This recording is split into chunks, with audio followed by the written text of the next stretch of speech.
बिस्मिल्लाहिर्रहमानिर्रहीम। अस्सलाम वालेकुम नाज़रीन, मैं अहमद फ़वाद हूँ और आप मेरा यूट्यूब चैनल देख रहे हैं। नाज़रीन, बड़ी ख़बर और ब्रेकिंग न्यूज़ के साथ आज की व्लॉग में आपकी खिदमत में हाजिर हुआ हूँ।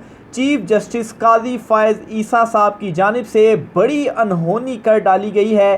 चीफ जस्टिस काजी फ़ायज़ ईसा की जानिब से ये कह दिया गया है कि सुप्रीम कोर्ट ऑफ पाकिस्तान के फ़ैसले को गैर मौसर करना तौहीन अदालत बल्कि संगीन तौहीन अदालत है। और उस टाइम पर चीफ जस्टिस की जानिब से ये बात कही गई है कि जब असम्बली में इलेक्शन एक्ट में तरमीम करके सुप्रीम कोर्ट ऑफ पाकिस्तान के फ़ैसले को गैर मौसर करने की कोशिश की गई है। अचानक से चीफ जस्टिस काजी फ़ायज़ ईसा की जानिब से ये रवैया क्यों तब्दील हुआ, क्यों चीफ साहब की जानिब से ऐसा कहा गया, क्या मामला चल रहे हैं, पसे पर्दा क्या हो रहा है, कुछ एक्सक्लूसिव डिटेल्स हैं वो आपके साथ में शेयर करूंगा।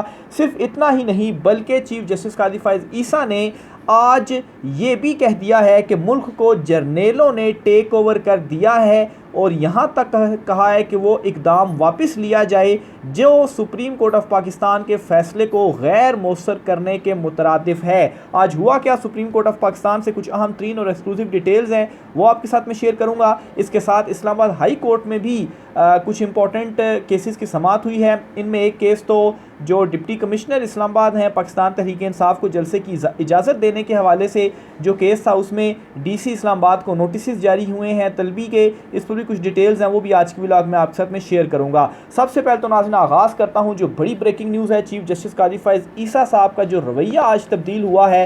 पहले सुने मुकदमा क्या था, चीफ साहब ने कहा क्या और फिर इसका जो पूरा बैकग्राउंड है या आप कहें कि ऐसा क्यों चीफ साहब की जानिब से किया गया, अचानक से चीफ साहब की जानिब से ये तब्दीली, या आप यूँ कहें कि जस्टिस मंसूर अली शाह का जो ग्रुप है उस साइड पर जाके चीफ साहब इस केस में खड़े हो गए हैं, उसकी डिटेल आप साथ में शेयर करूँगा। तो ये नाज़रीन मारगला नेशनल पार्क कौमी असासे से मुतलिक एक केस था और इस केस में चीफ जस्टिस काजी फ़ायज़ ईसा साहब की जानिब से ये कुछ रिमार्क्स भी दिए गए और फौरी जो तलबियाँ हैं सेक्रेटरी काबीना की और अटॉर्नी जनरल की वो की गई। यहाँ तक कि चीफ साहब ने ये कहा कि काबीना का इजलास चल रहा है तो वो चलता रहेगा, फौरी तौर पर कहें सेक्रेटरी काबीना को कि वो अदालत में पेश हों।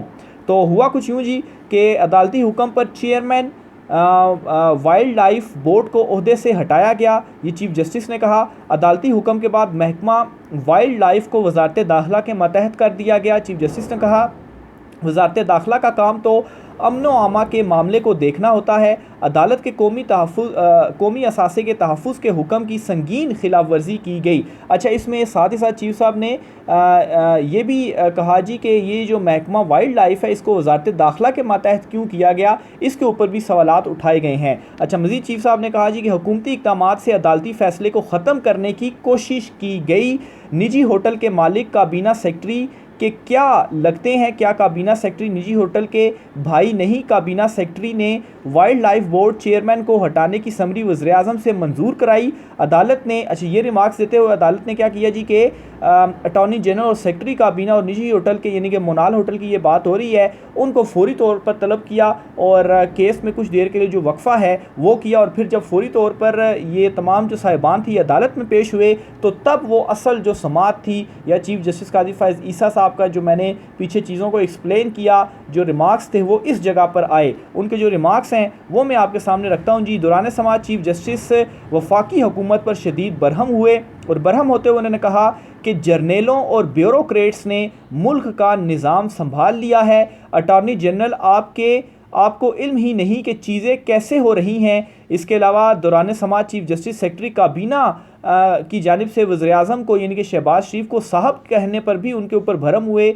और ये भी चीफ जस्टिस काजी फ़ायज़ ईसा ने कहा कि ग़ुलामी की ज़ंजीरें तोड़ दें, वज़ीर आज़म साहब नहीं होता। तो ये अचानक से जो बड़ी तब्दीली है वो चीफ जस्टिस काजी फ़ायज़ ईसा के अंदर देखी गई और वज़ीर आज़म के ऊपर ही ये वही वज़ीर आज़म है जिनके साथ कल चीफ जस्टिस बैठकर और जो 6 जजिस का लेटर था जजों का वो मामला हुकूमत के सपुर्द कर दिया था और फिर उसके बाद मजबूरन फिर जो फुल कोर्ट थी वो बुलाना पड़ी। आज उन्हीं वज़ीर आज़म के हवाले से ये चीफ जस्टिस काजी फ़ायज़ ईसा कह रहे हैं। अच्छा, फिर चीफ जस्टिस ने मज़ीद जो है वो ये कहा कि आपने वज़ीर आज़म को कहा नहीं कि ये रूल्स की खिलाफ वर्जी है जो उन्होंने कुछ मंजूरी वगैरह दी और ये भी कहा जी कि वज़ीर आज़म का इख्तियार नहीं कि वो कुछ भी कर दे, रूल्स ब्यूरोक्रेट्स ने ही बनाने होते हैं। फिर जी चीफ जस्टिस ने यह भी कहा कि वजारत दाखिला को वजारत मौसमियाती तब्दीली क्यों दी गई। यहाँ एक समात में मेजर जनरल आए थे, वो खुद ही चले गए थे। इस मेजर जनरल का नाम बताएं जो भाग गए थे। ये मेजर जनरल पहले तो अदालत को फाइलें ही नहीं दिखा रहे थे, वो हमसे फाइलें छुपा रहे थे।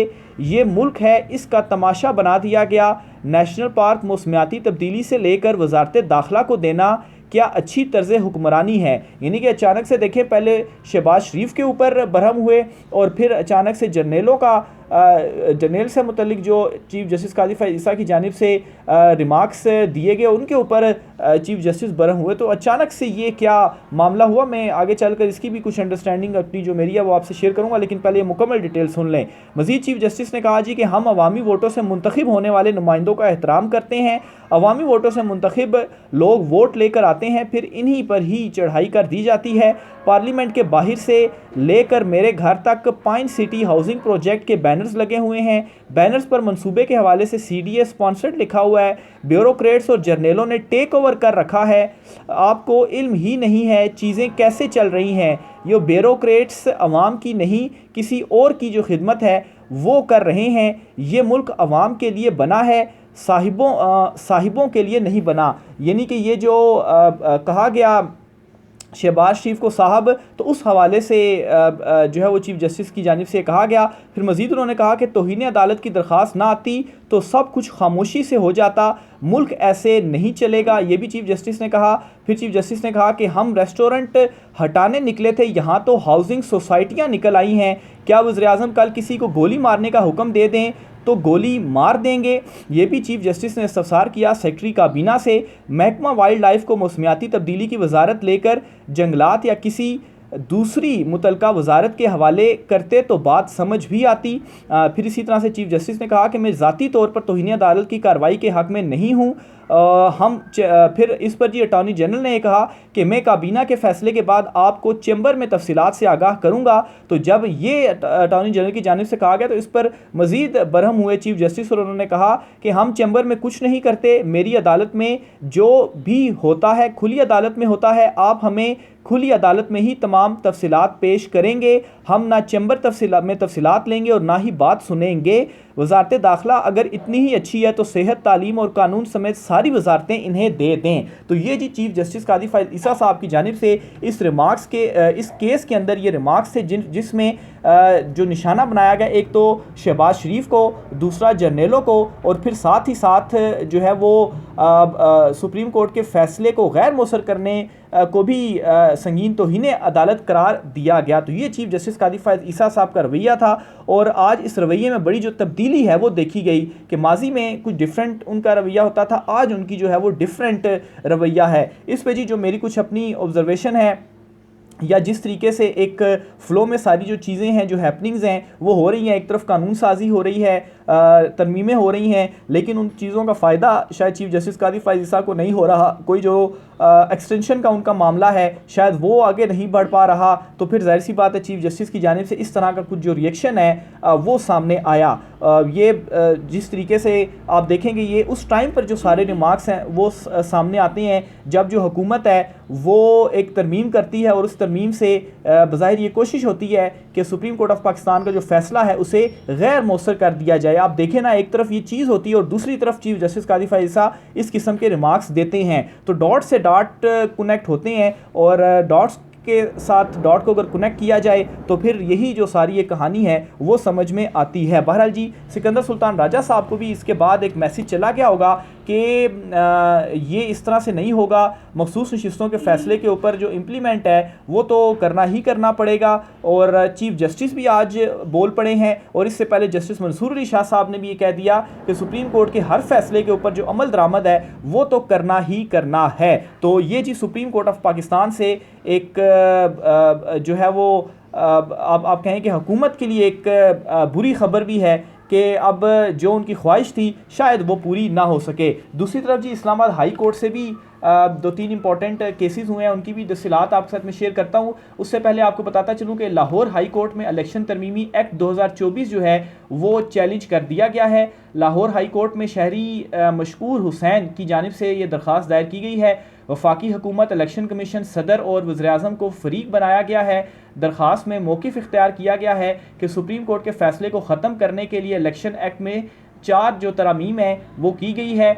तरमीमी एक्ट बहस के किए बगैर और मुतलका कमेटी की मंजूरी के बगैर पास किया गया। अदालत से इस्तदा है कि इलेक्शन एक्ट 2024 के सेक्शन 1, 2, 3, 4 को कालअदम करार दे दिया जाए और दरख्वास्त के हतमी फैसले तक तरमीमी एक्ट पर अमल दरामद रोका जाए। तो एक तो जी ये लाहौर हाई कोर्ट में बड़ा जो स्टेप है वो लिया गया, और दूसरी तरफ नाजरीन ये भी आपको बताता चलूँ कि जो आइनी तरमीम हुकूमत की ख्वाहिश थी वो आइनी तरमीम भी अब हुकूमत नहीं कर पाएगी। अगर फ़र्ज़ करें मखसूस नशिस्तें मिल भी जाती हैं उनको, तो सेनेट में उनके पास जो तादाद है वो पूरी नहीं है, तो सेनेट में जाकर जो बिल है वो फिर पास नहीं हो पाएगा। तो बहरहाल अब आइनी तरमीम तो बहुत दूर रह गई है। जो इन्होंने एक्ट में तरमीम की है वो तरमीम ही इनके गले पड़ गई है। एक तरफ चीफ जस्टिस कादी फ़ायज़ ईसा साहब ने भी आज वाज़े जो पैगाम है इन्हें दे दिया। जस्टिस मंसूर अली शाह साहब ने, मैंने लास्ट व्लॉग में डिटेल्स बताई थी, उन्होंने भी पैगाम दे दिया।